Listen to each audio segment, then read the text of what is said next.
Dear students, good morning. बच्चों, हम लोग अपने पिछले चैप्टर कांग्रेस व्यवस्था की चुनौतियां तथा उनका पुनर्स्थापन देख रहे थे। इस चैप्टर के अंतर्गत हम लोगों ने बहुत सारे क्वेश्चन और आंसर को देखा और किया। आज हम लोग इस चैप्टर के इम्पॉर्टेंट क्वेश्चन को देखेंगे। इस चैप्टर का सबसे इम्पॉर्टेंट क्वेश्चन जो है वो है कांग्रेस पार्टी किन मसलों को लेकर 1969 में का शिकार हुई।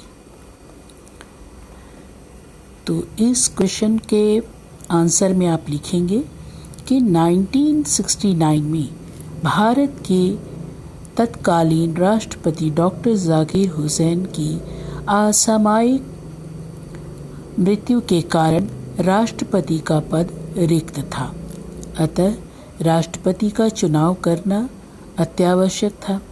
राष्ट्रपति के चुनाव को लेकर श्रीमती इंदिरा गांधी और सिंडिकेट के बीच की गुटबाजी खुलकर सामने आई।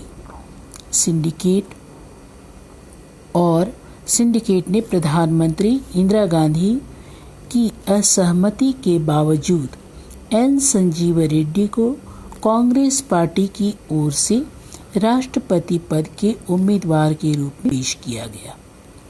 एन संजीव रेड्डी से श्रीमती इंदिरा गांधी की अंदरूनी मतभेद एक लंबे अरसे से चले आ रहे थे। ऐसी विषम परिस्थिति में श्रीमती इंदिरा गांधी ने कांग्रेस पार्टी का टूटना मंजूर किया, लेकिन सिंडिकेट के सामने झुकना नहीं।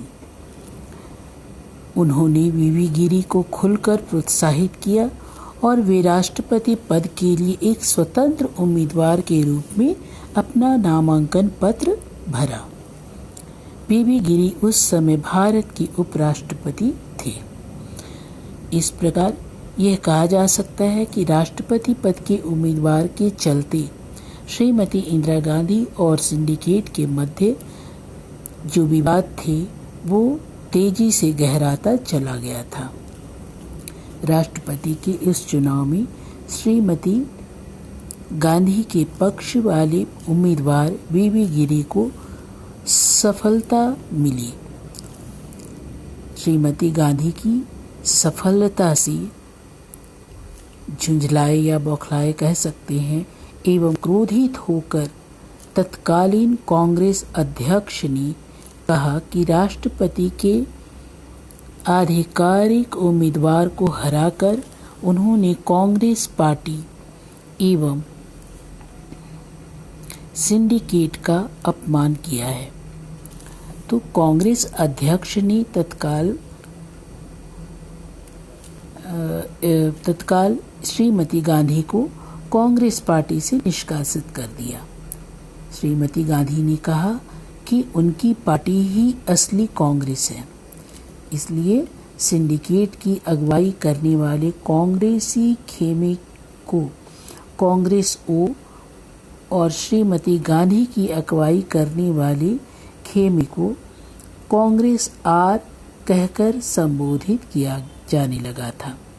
बाद में चलकर इन दोनों दलों को क्रमशः पुरानी कांग्रेस और नई कांग्रेस भी कहा जाने लगा। जो एक सिंडिकेट था वरिष्ठ कांग्रेस और दूसरा जो युवा वर्ग था वो था युवा कांग्रेस।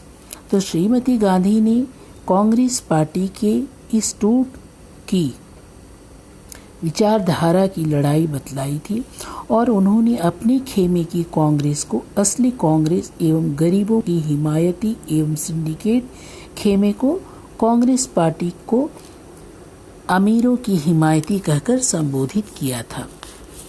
तो इस तरह हम देख सकते हैं कि निष्कर्ष के रूप में हम यहाँ पर यह भी कहा जा सकता है कि राष्ट्रपति के चुनाव के लिए उम्मीदवार के चयन के मामले में उनके मसले को लेकर मुख्य रूप से कांग्रेस पार्टी 1969 में टूट का शिकार हुई थी, चूँकि वास्तव में यह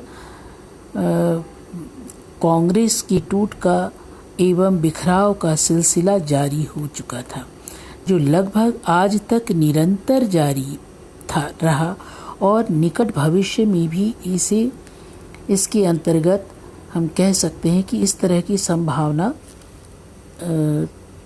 थी या हो सकती है।